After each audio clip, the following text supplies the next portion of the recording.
I guess things are getting a bit serious in London or England with all these protests that are going on with these illegal aliens here. So let's go ahead and check it out. Anti-migrant protests in the UK have exploded once again following the arrest of a migrant hotel resident on suspicion of assault. Yep. The Sun reported clashes between police and protesters outside the Britannia. I bet you they don't put that much effort in arresting those illegals when they fuck up. Act to move the demonstrators across the road from the hotel. Who could just run? Chip, chip, cheerio, bippity boppity. Mary Poppins. The protesters then started a chant criticising the Section 14 order.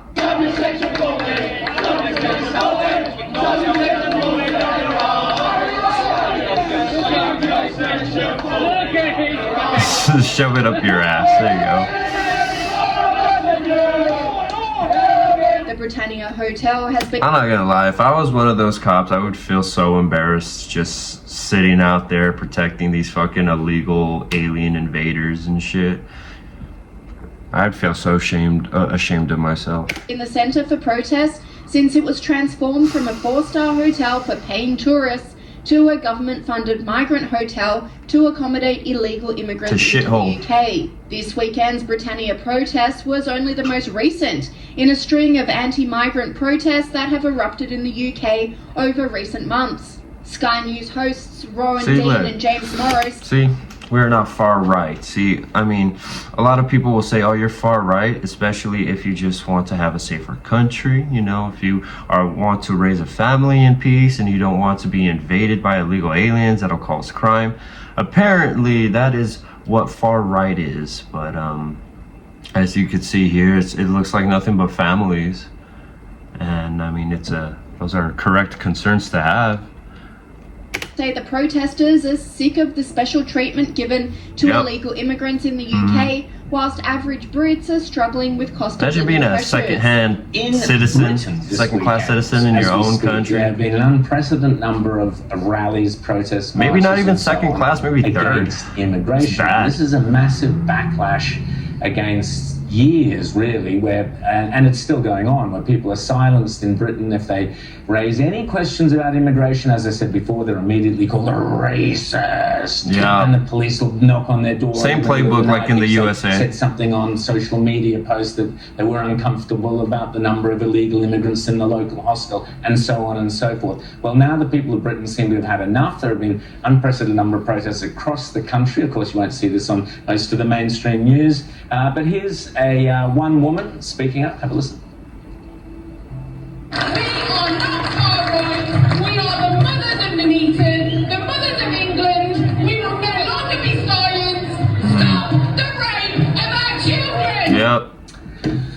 I mean, there is a lot of fucking child groomers out there, and then they like to prey on British women, and then they don't have to deal with the consequences when they do these crimes. I'd be so fucking mad. The rape of our children. That also, obviously, James, has echoes of the Rotherham scandal and so on. The Rotherham scandal, which is massive, and it still is reverberating today. You know, thousands of white girls raped by mostly, it has to be said, Pakistani migrants. And the thing is that today you've got still boats coming every single day. And the thing that there needs to be death sentences for that shit. You know, it's not that they're anti-migrant. Public hangings would be nice. Being snuck into their communities, put into hotels, put up, given, hotels, food, shelter, welfare, everything, while there's huge waiting lists for housing. There's a huge housing crisis in Britain. And, you know, there's every single day or week, you hear stories about people who have just arrived and then committed some sort of allegedly unspeakable crime. And people are actually fed up. The Starmer government... Unspeakable crime. That's exactly right, because if you don't speak about it, you just sweep it under the rug, and that's why people are starting to speak up about this shit here. Labour, in fact, all of official Britain now is absolutely terrified that the country is coming apart, and so instead of dealing with the problem, they've turned on the British people. This is just horrific for democracy. It's horrific for free speech. It's horrific for liberty, and you know, this is the issue that can't even criticize about this online, or else you'll get a visit from the cops. Against the illegal migrants. but also the UK government that has allowed this to happen, says broadcaster Carmen Sabia.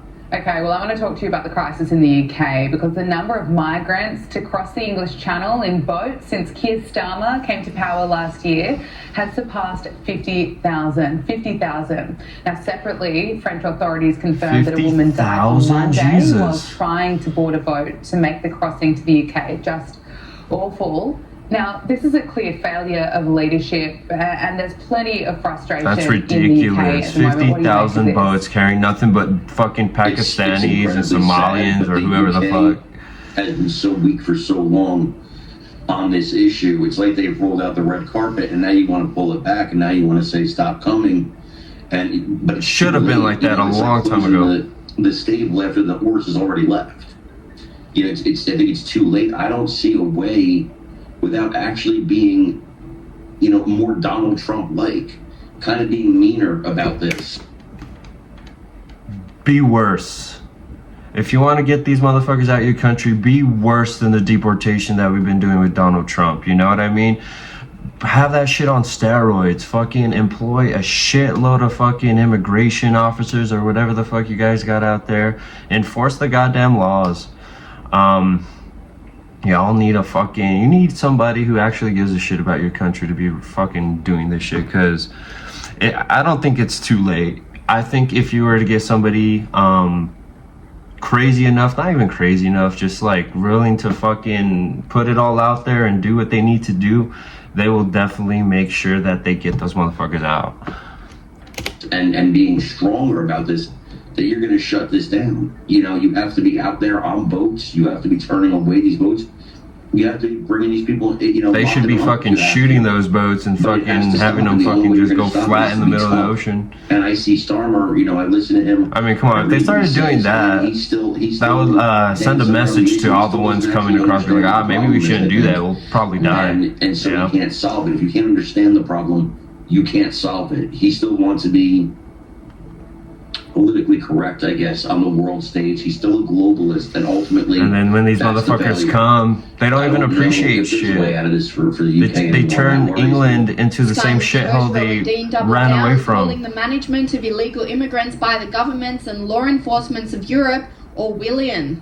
How do you fight back against a sinister Orwellian government that seeks to impose huge and seemingly unstoppable numbers of migrants into your local communities, your towns and your cities, rendering them, in many cases, virtually unrecognizable? This is the situation facing not only Britain, but many Little Bangladesh. This is the scene from Pakistan. Where, for better or worse, the streets support high levels of immigrant cultures due to years of legal and illegal immigration. Looking at it, you never think that's like a European city, but it's 2025, so I guess get used to it. Culture. And I suspect it will be the situation here before too long, with the Albanese government bringing record numbers of people in from non-Western cultures. Sadly and predictably, there are increasing examples online of British people having, shall we say, unpleasant experiences with the explosion of recent illegal immigrants. A man exposing himself was turfed off the Hammersmith tube a couple of days ago by horrified passengers. There are many such alarming stories. Yet the reaction from the British authorities seems to be to go after the victims and to silence the victims rather than apprehend or caution the perpetrators. It's a rather sinister inversion of our basic understanding of how the law should work. Wow. That's fucking disgusting. I really hope somebody fucking steps up and does what they need to do, because they are failing you guys so bad. Anyways, I'll catch y'all later.